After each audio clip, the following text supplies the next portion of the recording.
Do like share and subscribe, और कृपया करके इस चैनल को बढ़ाने के लिए आप इसको सब्सक्राइब कीजिए, साथ साथ अपने दोस्तों के बीच में भी इसको। इवनिंग फ्रेंड्स, आज की अपडेट कुछ इस प्रकार से है। आज हम सबसे पहले शुरुआत करेंगे मोदी जी की यूक्रेन यात्रा के बारे में। भारत के प्रधानमंत्री नरेंद्र मोदी अगले महीने अगस्त में यूक्रेन का दौरा कर सकते हैं। करीब 2.5 साल पहले 2022 में रूस और यूक्रेन के बीच युद्ध की शुरुआत के बाद से कीव की उनकी ये पहली यात्रा होगी। वियोन की रिपोर्ट के मुताबिक अगस्त के तीसरे सप्ताह में 23 अगस्त को नरेंद्र मोदी के यूक्रेन जाने की उम्मीद है। इसकी दिल्ली के राजनयिक हलकों के कई सूत्रों ने पुष्टि की है। इस साल के शुरुआत में यूक्रेन के राष्ट्रपति वोलोदिमीर जेलेंस्की ने पीएम नरेंद्र मोदी के साथ फ़ोन पर बातचीत कर उनको इस यात्रा के लिए आमंत्रित किया था। हालांकि जेलेंस्की ने मोदी के हालिया रूस दौरे पर काफ़ी सख्त लहजे में उनकी आलोचना की थी। ऐसे में दोनों नेताओं की मुलाकात पर दुनिया भर की नज़र रहेगी। रिपोर्ट के मुताबिक नरेंद्र मोदी के दौरे की इस महीने की शुरुआत में दोनों पक्षों के बीच उच्च स्तरीय बातचीत हुई है। विदेश मंत्री जयशंकर ने यूक्रेन के विदेश मंत्री दिमित्री कुलेबा के साथ और एनएसए अजीत डोभाल ने अपने यूक्रेनी समकक्ष एंडी यरमक से टेलीफोन पर बातचीत की है। बातचीत के बाद विदेश मंत्री जयशंकर ने कहा कि ये बातचीत हमारे द्विपक्षीय संबंधों को और विकसित करने पर आधारित थी। पीएम नरेंद्र मोदी और वोलोदिमीर जेलेंस्की के बीच इस साल जून में इटली में G7 शिखर सम्मेलन के दौरान मुलाकात हुई थी। इस दौरान दोनों नेताओं ने यूक्रेन में चल रही स्थिति पर चर्चा की थी। इस दौरान भारतीय प्रधानमंत्री ने युद्ध के हल के लिए बातचीत और कूटनीति पर जोर दिया था। यूक्रेन युद्ध के बाद से मोदी और जेलेंस्की के बीच 2 बैठकें हो चुकी हैं। पिछले साल जापान में G7 बैठक के दौरान दोनों नेता मिले थे। हालांकि युद्ध शुरू होने के बाद यूक्रेन में मोदी पहली बार जाएंगे।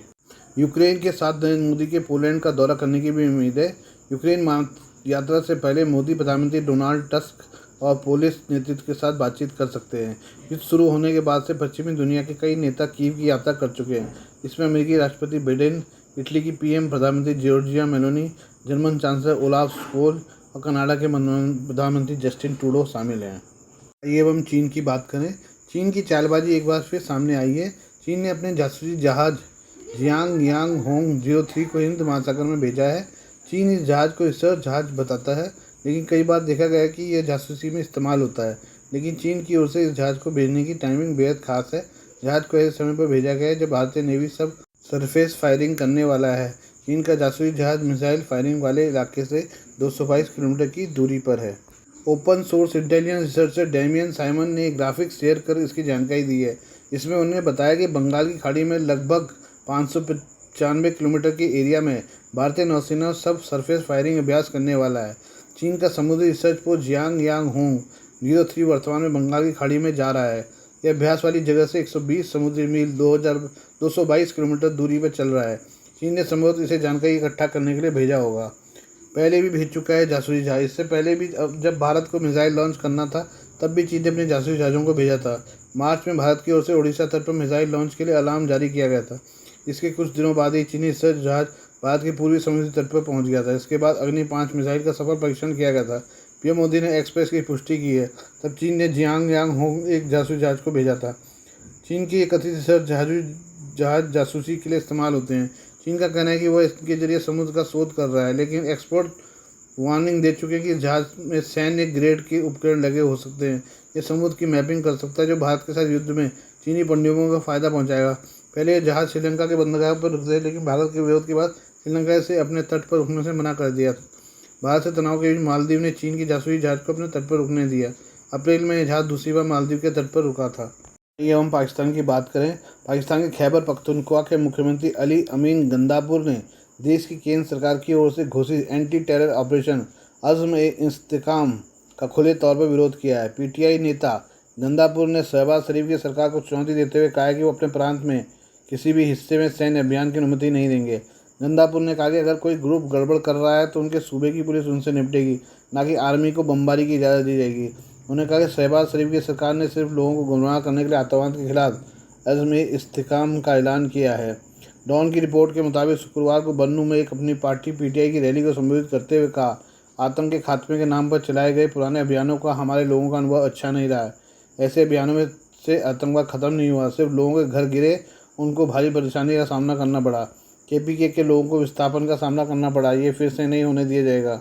मुख्यमंत्री गंदापुर ने कहा कि उनके सूबे की पुलिस शानदार काम कर रही है। मैं अपने पुलिस अफसरों को पूरे प्रांत में सशस्त्र समूहों के खिलाफ कार्रवाई शुरू करने का निर्देश देता हूँ। पुलिस सभी जरूरी कदम उठाते हुए आपराधिक लोगों के खिलाफ कार्रवाई करे। गंदापुर के बयान के बाद Bannu chamber of commerce and industry के अध्यक्ष नासिर बंगस ने ऑपरेशन अज में इस्तेकाम के खिलाफ बीते एक हफ्ते से चल रहे विरोध प्रदर्शन को खत्म करने का भी ऐलान कर दिया। सीएम गंदापुर के सैन्य ऑपरेशन की आलोचना किए जाने से पाकिस्तान की शहबाज शरीफ की सरकार उन पर भड़क गई। पाकिस्तान के 2 मंत्री अताउल्लाह तरार और सफर अमीर मुकाम ने कहा कि गंदापुर लोगों को गुमराह कर रहे हैं और जानबूझ कर अजम इस्तेकाम को विवादास्पद क्यों बना रहे हैं। सेना की ओर से पहले ही समझाया जा चुका कि आम लोगों को इस ऑपरेशन से परेशानी नहीं होगी, लेकिन गंदापुर बेवजह मामले को उठा रहे हैं। तराक ने कहा कि ऐसे मुद्दे उठाकर सीएम गंदापुर की कोशिश जेल में बंद अपने नेता इमरान खान को खुश करने की है। आइए अब हम बात करें विदेश मंत्री एस जयशंकर की। विदेश मंत्री एस जयशंकर ने शनिवार को लाओस के विदेश मंत्री सलेऊमैक्से कोमासित के साथ बैठक की। इस बैठक के दौरान दोनों देशों के बीच कई अहम समझौतों पर हस्ताक्षर हुए। इनमें त्वरित प्रभाव परियोजनाएं और डिजिटल समाधान जैसे समझौते शामिल हैं। जयशंकर दक्षिण पूर्व एशियाई राष्ट्र संघ आसियान की बैठकों में भाग लेने के लिए लाओस पीपुल्स डेमोक्रेटिक रिपब्लिक की राजधानी वियंटाइन में हैं। विदेश मंत्री जयशंकर ने एक्स पर साझा एक पोस्ट में लिखा, लाओ पीपुल्स डेमोक्रेटिक रिपब्लिक की राजधानी में विदेश मंत्री सलेऊमैक्से कोमासित के साथ अच्छी बैठक हुई। गर्मजोशी भरे आतिथ्य के लिए उनका धन्यवाद किया। विदेश मंत्री ने कहा कि मेकांग गंगा संयोग के तहत लाओस के लिए 10 त्वरित प्रभाव परियोजनाओं और डिजिटल समाधान को लेकर वो समझौते पर हस्ताक्षर हुए।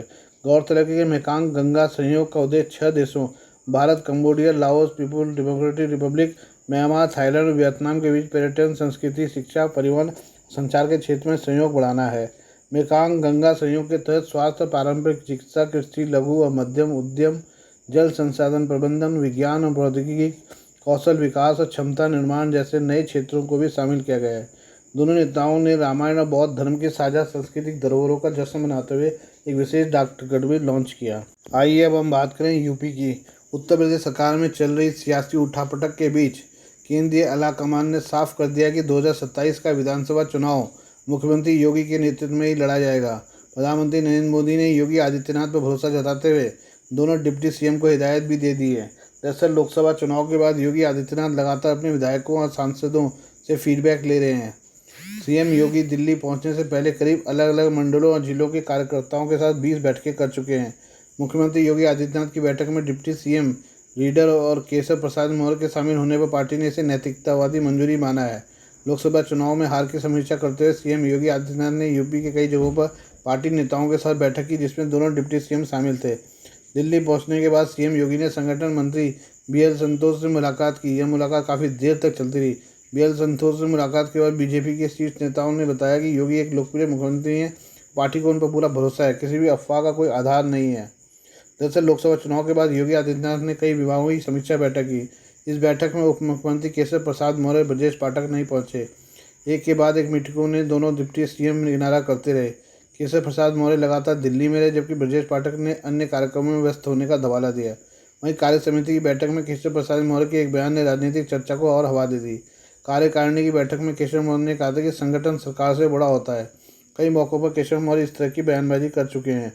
सीएम योगी की बैठक में नहीं थे। डिप्टी सीएम यूपी के मुख्यमंत्री योगी आदित्यनाथ ने पहली अनौपचारिक मंडल में बैठक की थी, जिसमें डिप्टी सीएम केशव प्रसाद मौर्य नहीं थे। इसके बाद तड़ाक में हुई बैठक में बीजेपी के प्रदेश अध्यक्ष चौधरी नहीं थे। इसके बाद सीएम योगी ने शुक्रवार को लखनऊ मंडल की बैठक की, जिसमें डिप्टी सीएम ब्रजेश पाठक शामिल नहीं थे।